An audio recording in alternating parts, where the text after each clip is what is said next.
अमित मालवीय हमारे साथ जुड़ रहे हैं। बीजेपी आईटी चीफ हैं, बीजेपी के जिसे कहते हैं सीनियर फंक्शनरी है अमित मालवीय। बधाई, सुपरलेटिव परफॉर्मेंस, लेकिन कांग्रेस कह रही है सब वोट चोरी का खेल है भैया।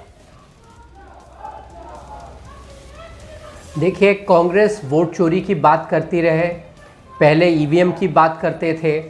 इस प्रकार से अलग अलग समय पे अलग अलग मुद्दों को लेकर मनगढ़ंत कहानियां गढ़ने की इनकी पुरानी आदत है। लेकिन अमीर जी, जो पार्टी अपनी हार के कारण में नहीं जाएगी वो इसी प्रकार हारती रहेगी। ये राहुल गांधी की नेतृत्व में 95th डिफीट है कांग्रेस पार्टी की। और किसी भी अन्य दल में अगर उनके नेता के, और उन्होंने नेहरू जी के जन्मदिन पर उनको 95th डिफीट कांग्रेस पार्टी की गिफ्ट में तोहफे के तौर पर दी है। आप ये जो काउंट जो आप रख रहे हैं वो 100 तक का वेट कर रहे हैं आप, ये जो काउंट रखे जा रहे हैं। नहीं, हम तो डबल सेंचुरी तक भी ले जाना चाहते हैं, क्योंकि राहुल गांधी तो कहीं जाएंगे नहीं, क्योंकि कांग्रेस पार्टी गांधी परिवार के आगे देख नहीं सकती। तो हो सकता है कि डबल सेंचुरी ही राहुल गांधी मार के फिर ही रिटायर हो। हम तो चाहते हैं कि वो स्वस्थ रहे और लंबे समय तक राजनीति में सक्रिय रहे, फूड ब्लॉग बनाए, ट्रैवल ब्लॉग बनाए। राजनीति तो बीच में कभी कभी कर लेते हैं वो। बिहार चुनाव में भी विदेशी दौरों के बीच में वो बिहार आते थे, 2 महीने वो बिहार से पूरी तरह गायब हो गए। आज भी राहुल गांधी हिंदुस्तान में नहीं है, विदेश में छुट्टियां मना रहे हैं, जब कांग्रेस पार्टी एक बड़े प्रदेश में चुनाव लड़के निकली है। और उनकी हालत ये है कि शायद माले से भी उनकी कम सीटें आएँ। और कांग्रेस में इस बात की खुशी है कि वो कुछ सीटें जीत रहे हैं। कुछ समय पहले मैं उनके प्रवक्ताओं को सुन रहा था, कह रहे थे कि हम डबल डिजिट में आ जाए तो ये हमारे लिए बहुत खुशी की बात है। एक ऐसी पार्टी जो लंबे समय तक देश की सत्ता पे काबिज रही, आज वो सिंगल डिजिट से बाहर निकलने को अपनी बड़ी उपलब्धि मान रही है। आप समझ सकते हैं कि राहुल गांधी का नेतृत्व कितना सक्षम है। लेकिन ये आप बंगाल पे पूरी नजर रखते हैं और बंगाल आपको प्रभार भी दिया जाते हैं, सह प्रभारी हैं आप लंबे अरसे से। अब ये यहाँ तो ये वाली चुनौती थी, उधर ममता बनर्जी की चुनौती है। ये जीत आपको फिलिप तो जरूर देगी, बूस्ट तो जरूर करेगी, लेकिन वो चुनौती इससे काफी अलग है, ये तो मानेंगे आप? देखिए, चुनौतियों से भागना तो भारतीय जनता पार्टी का स्वभाव ही नहीं है। 2021 में जब हम विधानसभा का चुनाव यहाँ लड़े, उससे पहले हमारी मात्र 3 सीटें थी। हम 77 सीट पे आए और 40% वोट शेयर आज भी भारतीय जनता पार्टी का पश्चिम बंगाल में है। और आज़ादी के बाद एक बार भी भारतीय जनता पार्टी की यहाँ सरकार नहीं बनी। लेकिन मुझे पूरा विश्वास है कि 2026 में हम यहाँ सरकार बनाएंगे और ज़रूर बनाएंगे, और ममता बनर्जी के कुशासन से बंगाल को मुक्ति दिलाएंगे। और बंगाल की जनता तैयार है। सिर्फ और सिर्फ जो प्रशासनिक तोड़ मरोड़ ममता बनर्जी करती हैं, उसका इलाज करना ज़रूरी है। और भारतीय जनता पार्टी इस बात को अच्छी तरह समझ चुकी है। हम इस चुनौती के लिए पूरी तरीके से तैयार है। और ममता बनर्जी किसी भी हालत में 2026 का चुनाव नहीं जीतेंगी। संदेश खाली, आरजी कार, मालदा मुर्शिदाबाद में जो कम्युनल दंगे हुए, हर रोज आए दिन यहाँ पे जो महिलाओं के साथ बलात्कार होता है, दुराचार होता है, इसका खामियाजा ममता बनर्जी को भुगतना पड़ेगा, देना पड़ेगा। अमित जी, मणिशंकर जी हमारे साथ हैं। वो कह रहे थे कि ये जो 10,000 रुपए गए हैं अकाउंट में, ये रिश्वत है, ये एक तरह से रिश्वत है। इस पर कुछ ना कुछ सोच विचार होना चाहिए, या इस पर कुछ लीगल मामला होना चाहिए। आप क्या मानते हैं कि 10,000 रुपए जो गए, यही एक इतना बड़ा फैक्टर है जिसकी वजह से यहां पर एक आंकड़ा जो है 197-200 तक पहुंचता हुआ दिख रहा है? जी, अच्छा हुआ आपने ये सवाल पूछा। मैं आपको बताना चाहता हूं कि तेलंगाना में केसीआर की जब सरकार थी तो चुनाव से पहले उन्होंने सरकार की तिजोरी खोल दी थी जी। उसी प्रकार से जगन रेड्डी ने भी आंध्र प्रदेश में बहुत सारा पैसा इसी प्रकार से लुटाया। क्या दोनों वापस जीत कर आए? नहीं। चुनाव में पैसे देने से आप चुनाव नहीं जीत सकते। और नीतीश कुमार जी ने ये पैसे डोल की तरह नहीं दिए हैं। जब मुख्यमंत्री ने इस पूरी स्कीम को एनविसाज किया, कॉन्सेप्चुअलाइज किया, तो उनका बहुत स्पष्ट ये कहना था कि ये जो स्कीम है ये महिलाओं को एम्पावर करनी चाहिए और उनके लिए इनकम जनरेटिंग होनी चाहिए, यानी उनके लिए छोटा व्यापार सेटअप करने के लिए मूल धनराशि की तरह होना चाहिए। आज बिहार में कई महिलाओं ने परचून की दुकान खोली है, बकरियां खरीद के वो डेयरी का बिजनेस कर रही हैं, ईटरीज खोली है, रेडी पटरी लगाई है और 10,000 रुपए की लागत से आज महीने में 20, 30, 40, 50,000 रुपए कमा रहे हैं। नीतीश कुमार जी जब 2006 में जब उन्होंने बच्चियों को साइकिल देने का उपक्रम किया, उसके बाद उनको स्कॉलरशिप दिया, फिर रिजर्वेशन दिया पंचायत स्तर पर, पुलिस में नौकरी पे आरक्षण दिया, ये जो सिलसिला है ये पिछले 20 सालों से गवर्नेंस का एक ब्लूप्रिंट है। जी, एक ये कहना कि रिश्वत देके शाम 6 बजे प्रधानमंत्री मोदी बीजेपी मुख्यालय जाएंगे, ये बड़ी डेवलपमेंट है, शाम 6 बजे बीजेपी मुख्यालय जाएंगे। लेकिन एक चीज, बार बार वोट चोरी की कांग्रेस पार्टी बात करती है, एक चीज मैं कहना चाहता हूं, देखिए हमने बोला चौकीदार, भारतीय कांग्रेस ने बोला चौकीदार चोर है, आपको याद होगा 2019 के लोकसभा चुनाव के अंदर उसका रिजल्ट क्या आया, और फिर कांग्रेस के भीतर से ही सवाल खड़े हुए, चौकीदार चोर है कहना गलत था। इस बारी बोला वोट चोरी, और फिर क्या जनता का रिजल्ट आया ये सब स्पष्ट है। अभी भी कांग्रेस के भीतर से सवाल खड़े हो रहे हैं, क्या चोर कहना, वोट चोरी कहना, सब कुछ बैकफायर कर रहा है। तो कांग्रेस को इसके बारे में सोचना होगा।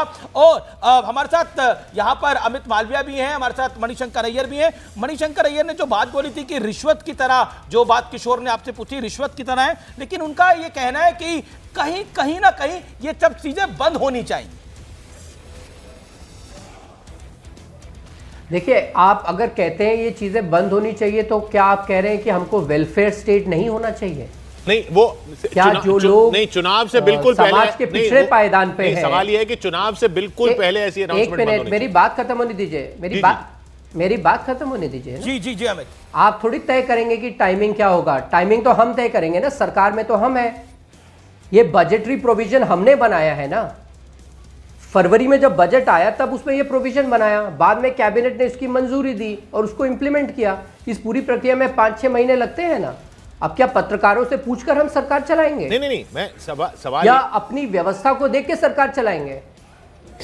सवाल आपका यही है, आप यही कह रहे हैं कि आप हमसे पूछ के सरकार चलाइए, और मैं आपको बताना चाहता हूं अडवाणी जी, आपसे पूछ के सरकार नहीं चलाएंगे हम। आपसे ये कह रहा था कि मणिशंकर अय्यर जी ने जो सवाल उठाया वो ये था कि चुनाव से पहले ये अनाउंसमेंट की गई, उसका फायदा हुआ।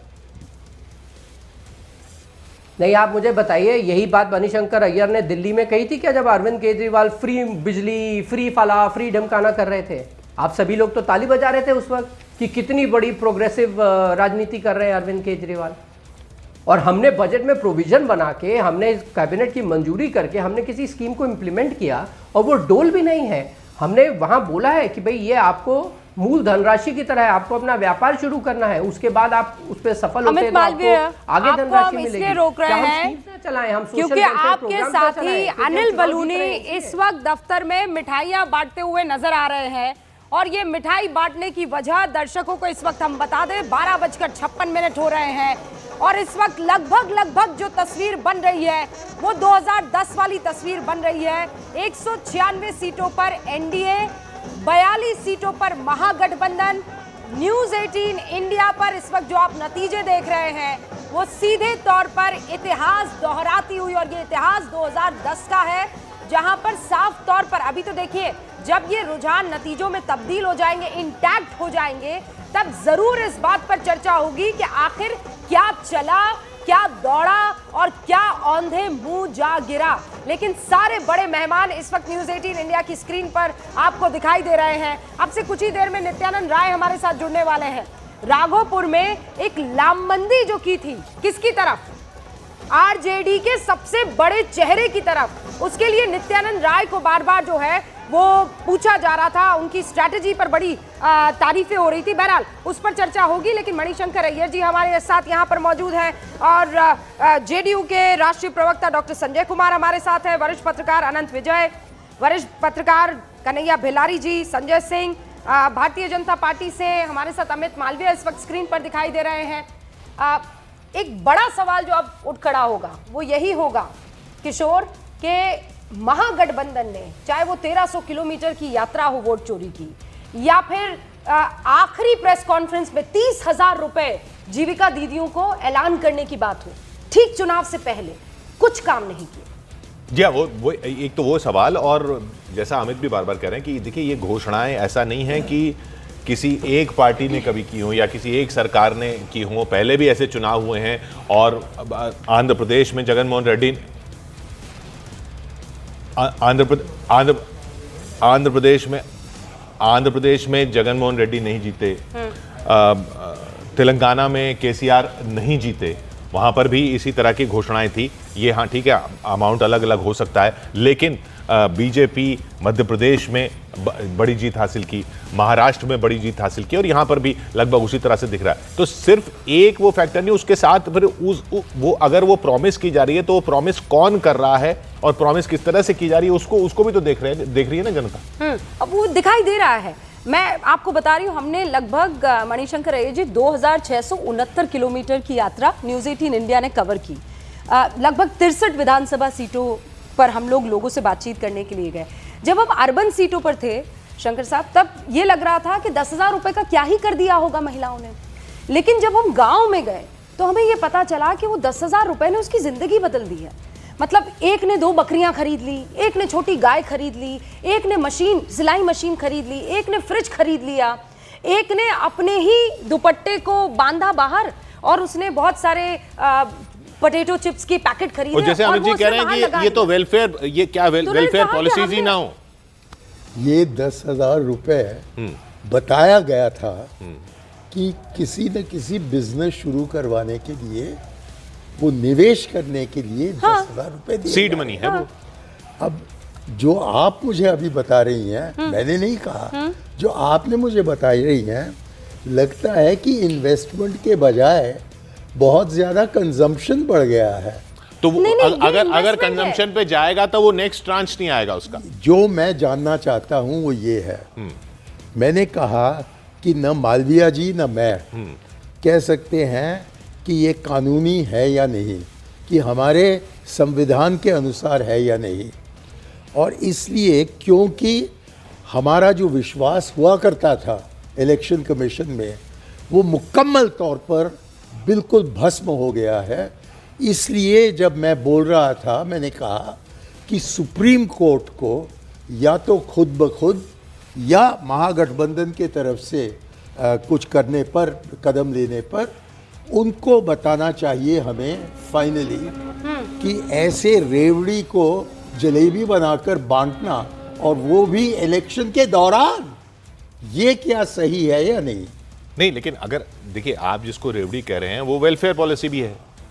ठीक है, मैं वेलफेयर पॉलिसी से सहमत हूं, लेकिन जो 10,000 रुपए दिए जा रहे हैं, 5 पूरे साल थे उनके हाथ में, ये 10,000 का नहीं, तो अब ये कैसे, ये क्या मतलब 5वें साल में कुछ नहीं करना है क्या? उन्होंने ऐलान किया ठीक ये इलेक्शन का अनाउंसमेंट होने के पहले, और पैसे जो हैं थोड़े बहुत तो पहले ही बांटे गए थे, लेकिन इसका वितरण चुनाव के दौरान हो रहा लेकिन था। मैं उन्हीं का आर्गुमेंट लेता हूं कि ये ऐसी चीजें जगनमोहन रेड्डी ने भी की, केसीआर ने भी की, उनको तो फायदा नहीं हुआ। झारखंड में हुआ, झारखंड में हुआ, झारखंड में फायदा हुआ। मैं कह रहा हूं कि जिसने भी किया हो, आज तक सुप्रीम कोर्ट के स्तर पर इसके बारे में कुछ किस्म का न तो कोई बात हुई है, न तो कोई नतीजा बताया गया। अब मणिशंकर अय्यर और जी, क्योंकि ये अब बहुत फैल रहा है,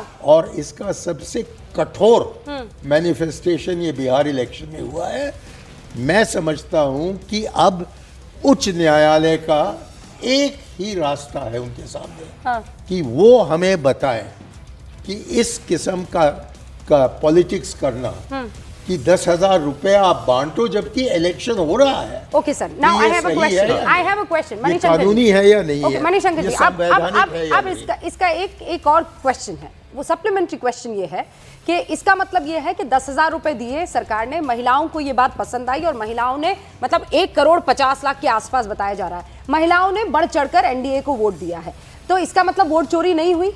इसका मतलब 10,000 काम कर गया? मैं आपकी सरकार का एक इसी के साथ, इसी से एडिशनल एक सवाल पूछना चाहता हूं मणिशंकर अय्यर साहब। 2009 में कर्ज माफी हुई थी, किसानों के कर्ज की माफी हुई थी, और वो माना गया था कि उससे आपको चुनाव में फायदा हुआ था, और वो भी बिल्कुल उसी चुनाव से पहले ही था। बिल्कुल नहीं, वो बजट के दौरान। हम तो इसमें भी बजट प्रोविजन से ही तो हुआ है। वही अमित मालविया कह रहे हैं। मेरा ये कहना है कि यदि उसको भी लीजिए, सुप्रीम कोर्ट को हमें बताना चाहिए कि जब ऐसे चीज हो रहे हैं और भी कठोर होते जा रहे हैं।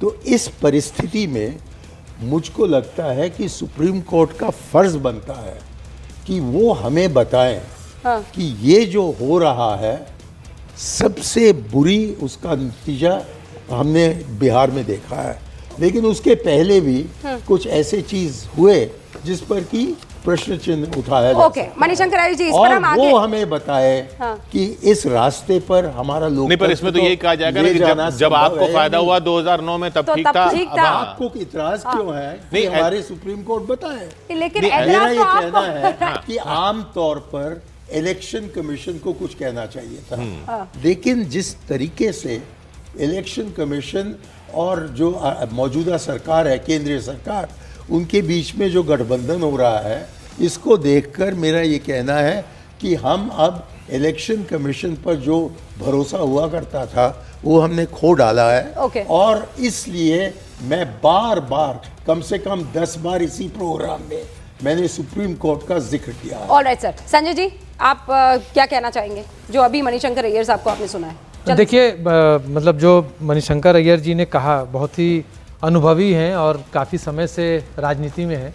तो जैसा इन्होंने कहा और कर्ज माफ़ी की बात आपने कही, तो उसको इन्होंने नकार दिया और कहा कि नहीं, वो और सब ये सब जो है अपने समय का ठीक है, इस समय का गड़बड़ है। एक तो ये बात है, बट जो मुख्य बात है वो ये है कि हम जीते क्यों और जीत क्यों रहे हैं, मतलब हम आगे क्यों बढ़ रहे हैं।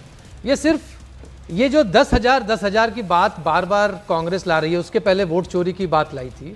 हम उससे पहले से इलेक्शन को देख रहे हैं और हम उससे पहले अगर हम और बैकवर्ड में जाएं तो जो काम सरकार ने किया है, नीतीश जी की सरकार ने, हमारी सरकार ने जो किया है वो तारीफ़े काबिल है। अगर आप पूरा एम्पावरमेंट मॉडल समझें बिहार का, तो और महिलाओं का खास करके एम्पावरमेंट, और जो गरीब लोग हैं, जो गरीब जो गांव में रहते हैं, दूर दराज के गांव में रहते हैं, आप अगर एक एक करके 2005 से देखें तो किस किस तरीके से डेवलपमेंट का जाल बिछाया नीतीश जी ने। आप ये और कह रहे हैं empowerment विकास का मॉडल जो है इस बार आपको 197 के आसपास लाकर खड़ा कर देता है। हाँ, ये जबकि 2010 20 साल की एंटी इनकम्बेंसी है, तो लोगों ने वो दौर देखा है कि जहां सड़कें नहीं गड्ढे हुआ करते थे, वहां पर अब 4 लेन चल निकला है और लोगों ने इसीलिए आपको वोट बिल्कुल, किया। बहुत सारी दूसरी चीजें तरफ हुई हैं वो बिहार में। 10,000 रुपए जो महिलाओं को दिए गए हैं, लेकिन जो दर्शक अभी अभी हमारे साथ 1:06 हो रहे हैं, और तमाम न्यूज 18 इंडिया के दर्शकों को यह बताना जरूरी है कि इस वक्त भी नतीजे जो हैं वो नहीं है, क्योंकि मानकर चलिए कि 21 राउंड की ये काउंटिंग होती है, अभी आप हाफवे भी नहीं पहुंचे, लेकिन लगभग हाफवे पहुंच रहे हैं। और उसमें 197 के साथ एनडीए 2010 का अपना परफॉर्मेंस 206 तब उसे सीटें 41 पे महागठबंधन, इसमें आप देखिए 41 पे महागठबंधन क्या है, एक पार्टी भी महागठबंधन की नहीं मान रही थी कि वो पहुंचेगी, लेकिन वो 41 पे टोटल महागठबंधन इससे है। ठीक डबल से ज्यादा तो बीजेपी है, डबल से ज्यादा 88 सीटें बीजेपी की है इस वक्त। जेडीयू ने भी इस बार, पिछली बार कमाल कर दी है। जेडीयू पिछली बार 43 पर था, और ये कहा जा रहा था कि चिराग पासवान का अलग होना वो उसने नुकसान दे दिया, वो भी साथ में ले लिया, तो रणनीति भी तो पूरी बनाई है ना। चिराग पासवान आप देखिए 29-1 का नॉमिनेशन तो रद्द हो गया था, 28 पे वो चुनाव, 28 में से 22 में आगे चले। 22 सीटें, मतलब क्या स्ट्राइक रेट 80%। आरजेडी सिर्फ 30 पर है। हाँ, आरजेडी सिर्फ 30 पर है, कांग्रेस सिर्फ 5 पर है, और सीपीआई-एमएल भी 5 पर है। और कांग्रेस आप देखिए 60 सीटों पर लड़ी थी, 60 में से आप मान लीजिए एक तो इसलिए 3 तो ऐसे क्योंकि उसने नामांकन वापस ले लिया। हाँ, जी। फिर उसके बाद आप 37 ऐसी सीट थी जहां पर महागठबंधन की कोई पार्टी कभी जीती ही नहीं थी, और कांग्रेस जो है उन सीटों पर लड़ रही थी, तो ये फाइट उसके लिए बड़ी टफ फाइट थी। उसके बावजूद आप देखिए 1300 किलोमीटर की यात्रा राहुल गांधी की तरफ से होती है वोट चोरी के नाम पर, लेकिन वोट चोरी का मुद्दा, एसआईआर वाला मुद्दा कहीं भी नजर नहीं आया है।